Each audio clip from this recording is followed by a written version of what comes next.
तो आप में बैठे परमात्मा को प्रणाम। गीता अर्थ आज और आपके संदर्भ में। जैसा कि हमें मालूम है, गीता समस्त सनातन धर्म दर्शन का, शास्त्र का सार है। यह वेदों का, उपनिषदों का और दर्शनों का, शास्त्रों का और हमारी संस्कृति का सार होने के साथ ही साथ वर्तमान के लिए यह बहुत शिक्षाप्रद है, उपयोगी है और प्रेरणास्पद है। आज वर्तमान में प्राचीन मूल मान्यताएं और प्रतिमान धूमिल हो गए हैं अथवा उनकी धारणाएं, मान्यताएं आज कम हो गई हैं और पुराने मूल्य जहां स्थिर नहीं रह पाए, वहाँ नए मूल अभी स्थिर नहीं हो पाए, नए प्रतिमान प्रमाणित नहीं हो पाए। इसलिए आज का युवा किम कर्तव्य विमूढ़ है कि वह कर्तव्यों के निर्धारण में कहाँ से कैसे निर्धारित हो। वर्तमान में गीता में कुछ शाश्वत शिक्षाएं दी गई हैं, सिद्धांत दिए गए हैं और इन उपयोगी शिक्षाओं से वह वर्तमान में अपने कर्तव्यों के निर्धारण में गीता का सहयोग ले सकता है। साथ ही साथ तथाकथित आज धार्मिक लोगों ने, पंडित, पुजारी, पुरोहितों ने हिंदू धर्म को कर्म कांड में उलझा लिया है। उन्होंने कहा अवतारी भगवान कृष्ण थे, अवतारी ही उनके संगी साथी अर्जुन थे। वो अर्जुन को ये शिक्षाएं कृष्ण ने दी हैं और हमें तो कृष्ण की मूर्ति में 2 अगरबत्ती लगाकर, 2 फूल चढ़ाकर, दर्शन करके और कुछ चढ़ोतरी चढ़ाकर अपने कर्तव्य की इतिश्री करना है। इस तरह से आज धर्म कर्म कांड में उलझ जाने से हिंदू दर्शन, जो उपनिषदों का दर्शन था, वह कुछ दिग्भ्रमित भी हो गया है। एनी बेसेंट ने लिखा है कि मैंने दुनिया के 10-5 धर्म पढ़े हैं और उन धर्मों में ऐसा लगता है कि विश्व के अगर सारे धर्मों को मिला दिया जाए तो हिंदू धर्म दर्शन जैसा होगा, जहाँ सभी मार्गों को, सभी पथों को, सभी मान्यताओं को स्वीकारा गया है। लेकिन ये दुनिया का बेहतरीन धर्म हो सकता है यदि इससे कर्म कांड निकाल लिए जाएं। वस्तुतः ये उपनिषदों का धर्म आज कर्म कांड में उलझकर नवयुवक के मन में एक धारणा आ गई है कि ये तो सेंटिमेंटल भड़काकर और हमारे को शोषित करने का मार्ग है। इस वीडियो का लक्ष्य है कि हमें यह बताना है कि महर्षि व्यास ने हम लोगों को शिक्षाएं देने के लिए अपने पात्रों के माध्यम से कुछ सत्यों को व्यक्त किया है। अगर हम कृष्ण को बिल्कुल लौकिक जगत में उतार लें, अर्जुन को उतार लें, क्योंकि इनका जन्म यहीं मथुरा में हुआ, सांदीपनी के ये शिष्य थे, वासुदेव के पुत्र थे और कृष्ण की भी मृत्यु हुई है और राम की मृत्यु भी हुई है। इस तरह से हम देखते हैं कि इस मरण धर्म संसार में सभी विदा हुए हैं। ये व्यास के बिल्कुल लौकिक जगत में उतार के देखें कि ये ऐसे ही कांटे कंकड़ों में इसी तरह से अच्छे और बुरे लोगों के बीच में ये पैदा हुए, लेकिन अपने दिव्य गुणों को अपने में समाहित करते हुए ये अंत में भगवान कृष्ण हो गए। क्योंकि गीता के ही प्रथम और द्वितीय अध्याय में आया है वासुदेव कृष्ण ने कहा, जबकि बाद के अध्यायों में आया है भगवान कृष्ण ने कहा। तो जब हम अपने को परिष्कृत कर लेते हैं तो हम ही में ईश्वर उतर आता है। हम ही बैखरी बोलते हैं, हम ही पश्चंती बोलते हैं, हम ही अपराशक्ति आत्मा की शक्ति से बोलते हैं और हम में ही पराशक्ति बोलती है। तो हम जाने कि धर्म क्या है और उससे क्या शिक्षा मिलती है। तो गीता को अगर हम वर्तमान में ही उतार लें तो भी बहुत शिक्षाएं मिलती हैं। यह था पहले ही श्लोक में आया है, प्रारंभ में ही, धर्म क्षेत्रे कुरुक्षेत्रे संवेता युयोत्साह माम कहा पांडवश्च किम कुर्वत संजय। प्रथम में आया है कि धर्म क्षेत्र तो बहुत सांस्कृतिक होना चाहिए, बहुत संस्कारित होना चाहिए, बहुत शांत और सात्विक होना चाहिए। लेकिन धर्म क्षेत्र युद्ध क्षेत्र में कैसे बदला? तब बदल जाता है जब हमारी ही इच्छाएं धर्म का बाना पहन लेती हैं, जब हमारी ही कामनाएं धर्म को धारण ऊपर से कर लेती हैं, अंदर से हमारे स्वार्थ होते हैं, हमारी कामनाएं होती हैं, तो धर्म क्षेत्र फिर कुरुक्षेत्र में बदल जाता है। जो धर्म है वो स्वभाव का नाम है, धारण करने का नाम है, एक संप्रदाय विशेष को संचालित करने का है, एक जीवन शैली है। धर्म नैतिकता की ओर ले जाता है, आध्यात्मिकता की ओर ले जाता है, व्यक्ति को व्यष्टि से समष्टि की ओर ले जाता है, वही धर्म है। तो धर्म क्षेत्र कुरुक्षेत्र, कुरु देखो धर्म के बाद, क्योंकि कृष्ण की गीता में महर्षि व्यास ने एक ही बात बताई है कि धर्म ही कर्म है, कर्म ही धर्म है, शास्त्र संगत कर्म धर्म है। जब शास्त्र से विलग हो जाता है तो वही धर्म क्षेत्र कुरुक्षेत्र या युद्ध क्षेत्र में बदल जाता है। दूसरा कुरु शब्द आया है, कुरु माने करने से है। तो जब धर्म कर्म में बदलता है या कर्म धर्म में बदलता है तो ये कर्म क्षेत्र होता है। एक वैदिक साहित्य में एक जगह आया है कि एक शिष्य ने पूछा है अपने गुरु से कि संसार का पवित्रतम स्थल कौन सा है, पवित्रतम तीर्थ कौन सा है। तो सभी ये उम्मीद कर रहे थे कि गुरु बतलाएंगे कि तेरी जन्मभूमि, लेकिन उन्होंने कहा नहीं, कर्म भूमि। तो धर्म क्षेत्र ही कुरुक्षेत्र है, करने की जो कुरुक्षेत्र है वह कर्म क्षेत्र है। तो कुरु माने कर्म। फिर आता है जो समवेता, जब एकत्रित भीड़, समवेता माने इकट्ठे हुए, ये इकट्ठे होना, भीड़ में होना, ये एकत्र हो जाना, इसमें भीड़ की मनोवैज्ञानिकता काम करती है। मनुष्य भीड़ में भेड़ हो जाता है, उसका दिमाग काम नहीं करता, वरन भीड़ के दिमाग से संचालित होता है, उसका दिमाग शांत हो जाता है। और भीड़ अकेले में वो कर्म ऐसा नहीं कर सकता क्योंकि अकेले में उसके साथ आत्मा होती है, लेकिन भीड़ के साथ उसकी आत्मा का, उसके मन का कोई नहीं, भीड़ से संचालित होती है। तो समवेता ये इकट्ठे हुए हैं, इकट्ठे होने से ही बात बिगड़ जाती है, क्योंकि एकांत में आत्मा का शासन होता है। एकांत में डॉक्टर राधाकृष्णन ने अपनी पूर्व और पश्चिम पुस्तक में लिखा था कि एकांत में मनुष्य की ऐसी शक्तियाँ उतर आती हैं जिन्हें वह कल्पना भी नहीं करता, और आत्मा को परमात्मा का संबल मिलता है। और जो संसार की श्रेष्ठतम चीज़ें हैं वे एकांत में खिली हैं, सारे कमल एकांत में खिले हैं। भीड़ में आदमी भेड़ हो जाता है, और जो अच्छा नृत्य है, साहित्य है, संगीत है, वो सब एकांत की देन है, भीड़ में कुछ नहीं होता। फिर आया है युयुत्सा, युद्ध के लिए। जब युद्ध के लिए तो जीतना लक्ष्य होगा, धर्म लक्ष्य नहीं होगा, धर्म के लिए कार्य नहीं हो रहे हैं, विजय के लिए हो रहे। उत्साह माने युद्ध की इच्छा से, युद्ध की इच्छा से तो माने वो ना आत्मा से संचालित हो रहा है न परमात्मा से संचालित हो रहा है, क्योंकि जो कर्म हम करते हैं उनके जिम्मेदार हम होते हैं, जो ईश्वर करता है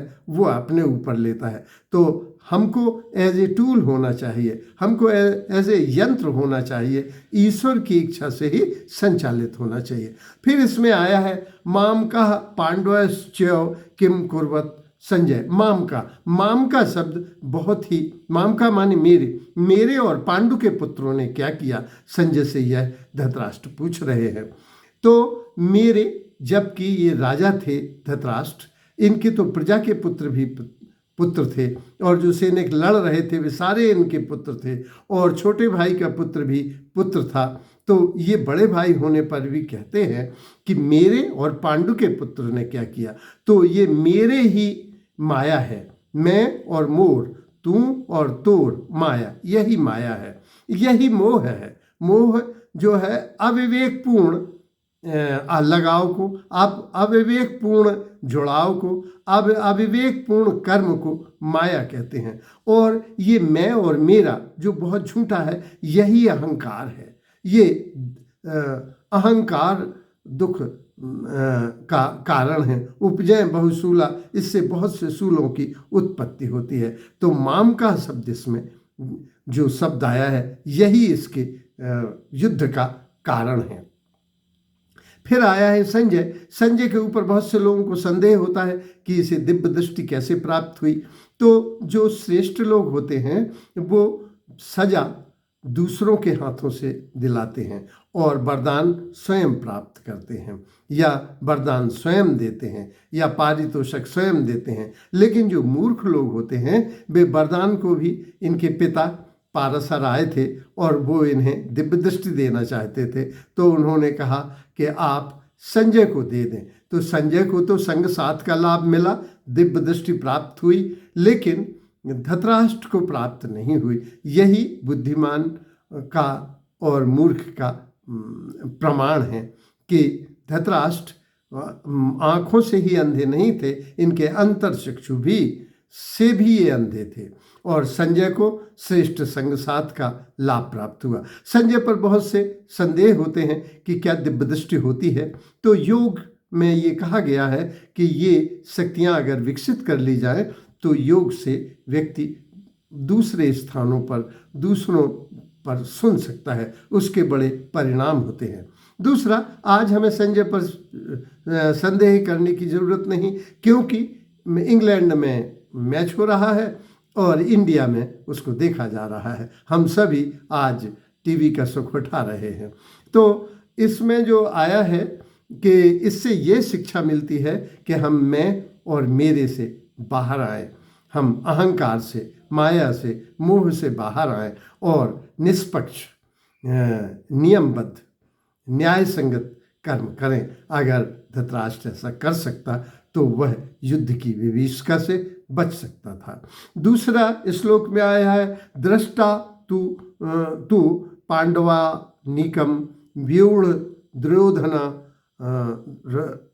तो इसमें आया है दृष्टा। दृष्टा माने देखकर, माने इन्होंने पांडवों की सेना को देखा दुर्योधन ने, और प्रतिक्रिया में बोले। क्रिया ठीक है लेकिन प्रतिक्रिया नहीं होना चाहिए, क्योंकि प्रतिक्रिया, जैसे किसी ने हमें गाली दी, निस्संदेह हमने कुछ ऐसा बीज बोए होंगे, कुछ ऐसे कर्म किए होंगे, कोई ऐसा एक्शन हो गया होगा, कोई ऐसी वाणी हो गई हो जिसकी वजह से वो नाराज हो गया और वो गाली दे रहा है। लेकिन हम भी गाली देने लगे, बस यही गलत हो जाता है। तो क्रिया तो फिर भी ठीक है, लेकिन प्रतिक्रिया तो गलत ही होती है, क्योंकि क्रिया में तो आप मालिक हैं, आपका सोच, विचार, चिंतन, विवेक काम करता है, लेकिन प्रतिक्रिया में आप सामने वाले से गाइडेड हो जाते हैं, इसलिए प्रतिक्रिया गलत है। इसमें एक और गलती आई है कि आचार्य के पास जाता है, आचार्य गुरु के पास जाता है, गुरु द्रोणाचार्य के पास जाता है और प्रणाम नहीं करता है। वो कहता है आप शत्रु की सेना देखिए, शत्रु के, तो पहले तो अपने देश की संस्कृति है, अपने देश की परंपरा है, अपने देश की ये गौरवशाली परंपरा है कि हम लोग बुजुर्गों का सम्मान करते हैं। वह सपूत का शीश नहीं, जो श्रेष्ठों के आगे झुका नहीं वह सपूत का शीश नहीं। तो श्रेष्ठों के आगे पहले हमें झुकना चाहिए, तो और उनसे कहना चाहिए कि आप बताएं कि हमें क्या करना है, उनसे ये निर्देश दे रहा है। तो दुशासन, दुर्योधन, ये लोग खराब लोगों के प्रतीक हैं, तो इनका अनुसरण नहीं करना चाहिए। जो गलतियां इन्होंने की है वो हमें जीवन में नहीं करना है, यही शिक्षा मिलती है। फिर अगला तीसरा आया है कि आप जो है वो पांडवों की सेना को देखिए, पांडवों की सेना को देखिए। और ये इसका है कि ये आपके बुद्धिमान शिष्य द्रुपद पुत्र धृष्टद्युम्न द्वारा व्यूहाकार सेना को देखिए। ये व्यंग में कहा है, बड़ों से हमें व्यंग नहीं करना चाहिए। ये गुरु से कहते हैं आपके बुद्धिमान शिष्य द्वारा व्यूहाकार खड़ी हुई सेना को देखिए, आपके, ये व्यंग है। वस्तुतः बड़ों के सामने दुर्योधन तो बहुत अहंकार का प्रतीक है, इसलिए उसका अनुसरण नहीं करना चाहिए। फिर सब ये दुर्योधन ये गलती करता है कि वह पांडवों की सेना के वीरों का वर्णन करता है, उनकी गौरव गाथा कहता है। वस्तुतः नीति शास्त्र में आया है कि पहले अपना चिंतन करना चाहिए। कहा गया है इसका मोहर मोहर चिंतित करो, बार बार चिंतन करो। कहा देशा कहा काला कहा देशा कानि मित्राणी, कि कौन तुम्हारे मित्र हैं, क्या काल है और क्या देश है। तो मित्रों के चिंतन के लिए कहा गया है, शत्रुओं के चिंतन के लिए नहीं कहा गया। ये शत्रु की सेना में जो बलिष्ठ लोग हैं उनकी प्रशंसा करता है। वस्तुतः सबसे पहले हमें अपने, जब युद्ध भूमि में हैं तो हमें अपनी सेना का मॉरल हाई करना है। ये उनकी सेना का वर्णन करके पहले ही इनका मॉरल डाउन करता है, तो ये कम बुद्धि का प्रमाण है। इस तरह से शत्रु की सेना का वर्णन करना इसकी मूर्खतापूर्ण कार्रवाई है। तो हमें देखना चाहिए कि हमें किसका चिंतन करना है। अक्सर हम खराब लोगों का चिंतन करते हैं, अक्सर हम शत्रुओं का चिंतन करते हैं, अक्सर हम बुरी बातों को याद करते हैं। अच्छी बातों को याद करना चाहिए जिससे बल बढ़ सके।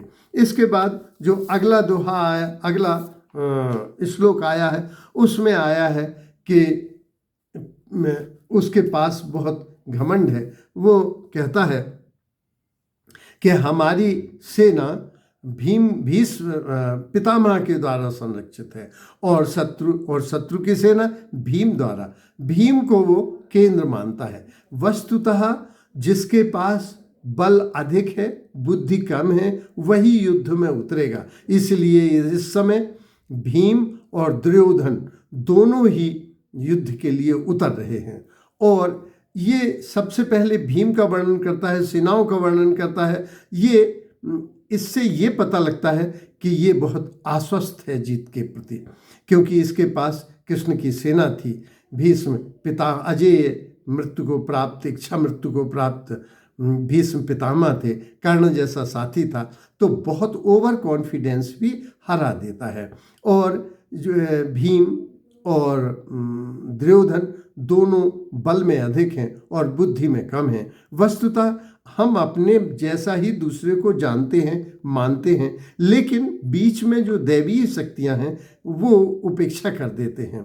तो इस तरह से यह गलती हो जाती है। ईश्वर भी हमारे बीच है और जो बुद्धिमान लोग हैं वे भी हमारे बीच हैं। तीसरा ये कि अर्जुन को वो केंद्र नहीं मानता, क्योंकि अर्जुन तो बहुत समझदार है। वो पूरे परिप्रेक्ष्य में सोचेगा, संदर्भ में सोचेगा और युद्ध में नहीं उतरेगा। और नहीं उतरने का पाया भी गया।